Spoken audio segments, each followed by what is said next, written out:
Newsom is a constant presence in the news these days, whether he's gearing up for a presidential run, beefing with President Trump, or more recently, beefing with Halle Berry. I mean, I'm not usually one to pick sides, but I got to go with my celebrity hall pass on this one. So, sorry, Halle Berry. But how did Gavin Newsom become the towering political figure he is today? We're about to find out in a brand new Daily Showography. From the state that brought you President Ronald Reagan and Governor Arnold Schwarzenegger comes an exciting new politician ready for his close-up. Audiences and critics agree Gavin Newsom is inspiring, savvy, and charismatic, and has awesome tweets. He's now playing in select venues, but is preparing to be released nationwide. This is the Daily Showography of Gavin Newsom, leading man. For your consideration.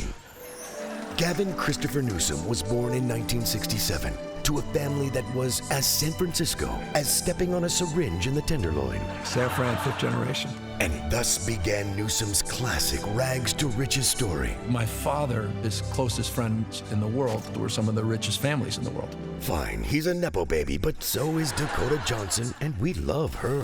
Plus, Newsom can also do the humble beginnings thing. I grew up with a single mom, and she came from nothing. She struggled all her life. You see that? He can play rich and poor. That's what I call range. Christian Bale has nothing on this guy.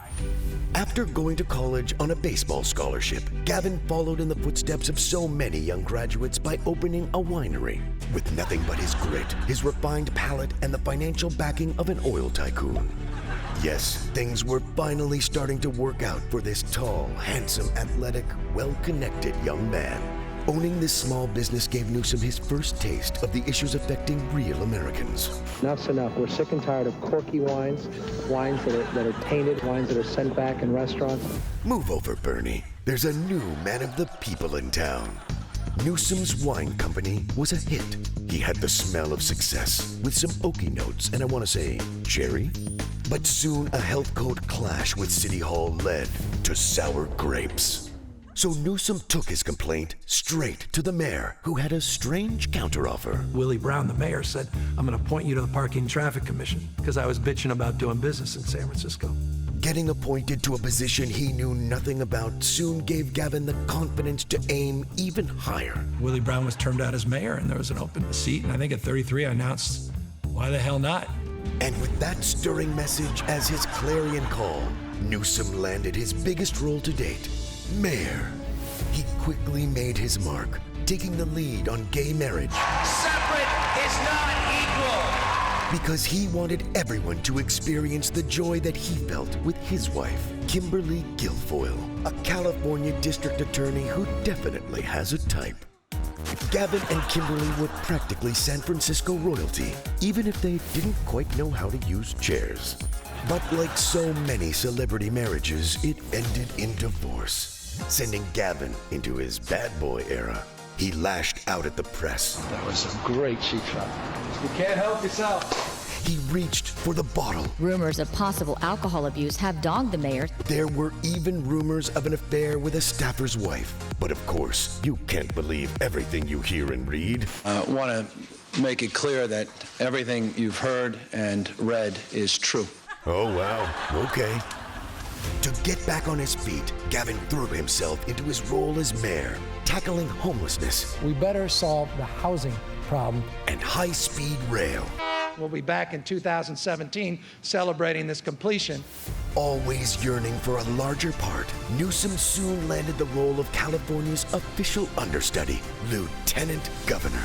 Now he could focus on exciting new projects like ending homelessness and building high-speed rail.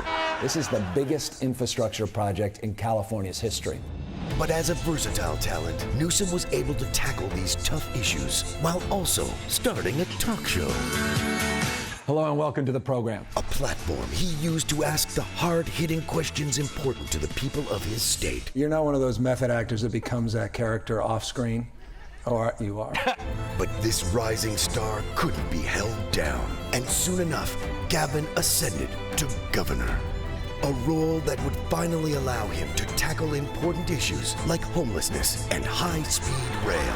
You can see the progress we've actually made. They're laying tracks to get to where they start to lay the tracks. Soon, this futuristic bullet train will take people from the thriving hub of Merced all the way to the shining metropolis of Bakersfield. But Governor Newsom has also faced setbacks, like having to hide half of his moneymaker during the pandemic and making some hard choices, like limiting public gatherings. Well, most public gatherings. Newsom broke his own rules by attending a lavish birthday party at the famed French Laundry restaurant. Like Chef Keller's short rib sous vide, Gavin found himself in hot water. I made a bad mistake, so I want to apologize to you. Such emotion, such pathos, such humility. He can do it all. It was a dark time for Gavin. He even faced a statewide recall election. Luckily, the COVID vaccine meant he could show his whole face again, so he won easily. Now past the pandemic and the recall, no obstacle or small child could stand in his way. He was now totally free to work on his priorities, like high-speed rail and homelessness. And this time, he actually made progress because company was coming over. Folks say, oh, they're just cleaning up this place because all those fancy leaders are coming into town. That's true. Take note, Hollywood. That's how you appeal to the Chinese market. Soon, Gavin was preparing for the role of a lifetime. President. Gavin Newsom, potential contender to replace the president as the Democratic nominee. But sadly, that year, there were two even more charismatic stars ready to shine. Then somehow, Donald Trump swept back into the White House, and Gavin knew exactly what to do. We need to change the conversation, and that's why I'm launching a new podcast. And while Trump was sending his soldiers into the streets, Gavin was ready to fight back in the tweets. California Governor Gavin Newsom has been mocking President Trump with all-cap social media posts. It turns out Trump was the co-star that Gavin had been waiting for his whole career. A political star perhaps has been born. And so we ask that you consider Gavin Newsom, a screen-ready Christian Bale type ready to tackle chronic problems like homelessness and high-speed rail. Plus, he dances while he talks for some reason. He's a governor with a future as bright as his smile. And as his former carpet mate likes to scream, the best is yet to come! Gavin Newsom. He's more than a politician. He's a leading man.